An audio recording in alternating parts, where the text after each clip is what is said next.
नमस्कार. आज मी तुम्हाला गुलाबजाम करून दाखवणार आहे. गुलाबजाम करण्यासाठी इथे मी 200 ग्रॅम इन्स्टंट गुलाबजाम प्रीमिक्स घेतलेला आहे. तुम्ही देखील कोणत्याही कंपनीचं प्रीमिक्स घेऊ शकता.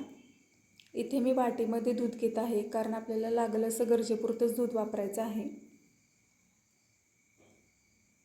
ह्या प्रीमिक्सचं ना जसं आपण चपातीचा गोळा मळतो की नाही, चपातीचं पीठ मळतो की नाही, त्याच पद्धतीने आपल्याला हे प्रीमिक्स मळून घ्यायचं आहे.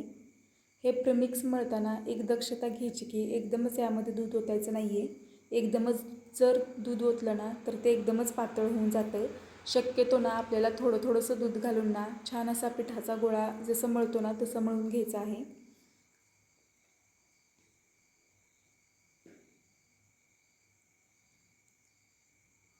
हा गोळा आपण जास्त घट्ट देखील मळणार नाही आहे आणि जास्त पातळ देखील मळणार नाही आहे. अगदी मीडियम असा मळून घ्यायचा आहे आपल्याला गोळा. अगदी या पद्धतीने. साखरेचा पाक करण्यासाठी इथे मी 1 फुलपात्र भर साखर घेतलेली आहे. ही मी पातेल्यामध्ये घेत आहे आणि 1 फुलपात्र साखरेला ना 1.5 कप पाणी घेतलं आहे इथे मी.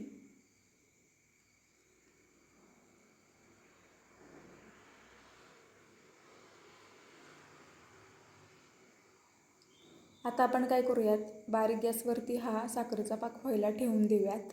याच्यामध्ये ना इलायची घालायची. इलायचीने पाकाला खूप छान सुगंध येतो आणि खूप छान टेस्ट देखील येते.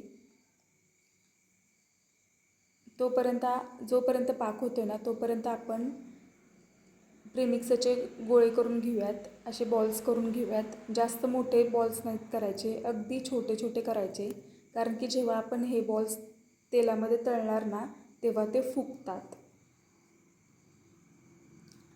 बिलकुल या पद्धतीने गोळे करून घ्यायचे. तुम्ही बघू शकता इथे आपल्या पाकाला छान अशी उकळी फुटलेली आहे.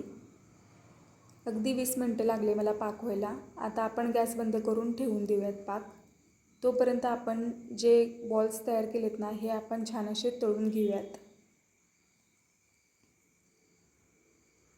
तुम्ही बघू शकता हे आपण तेलामध्ये जेव्हा बॉल्स घालतो ना ते खूप फुगतात आणि जास्त आपल्याला तळायचे नाही आहेत. अगदी या पद्धतीने तळायचे आहेत.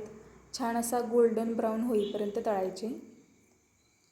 आता आपण याच पद्धतीने बाकीचे सुद्धा सगळे गोळे तळून घेऊयात. सगळे गुलाबजाम तळून घेऊयात. तुम्ही बघू शकता बिलकुल या पद्धतीने सगळे बॉल्स तळून घ्यायचे आहेत. आता आपण काय करणार आहे, हे आपण पाकामध्ये घालणार आहे. आता हे पाक ना मी जास्त थंड करून दिला नाही आहे, तसा हा कोमट असा गरमच आहे पाक. आता ह्याच्यामध्ये आपण सर्व गुलाबजाम घालून घेऊयात.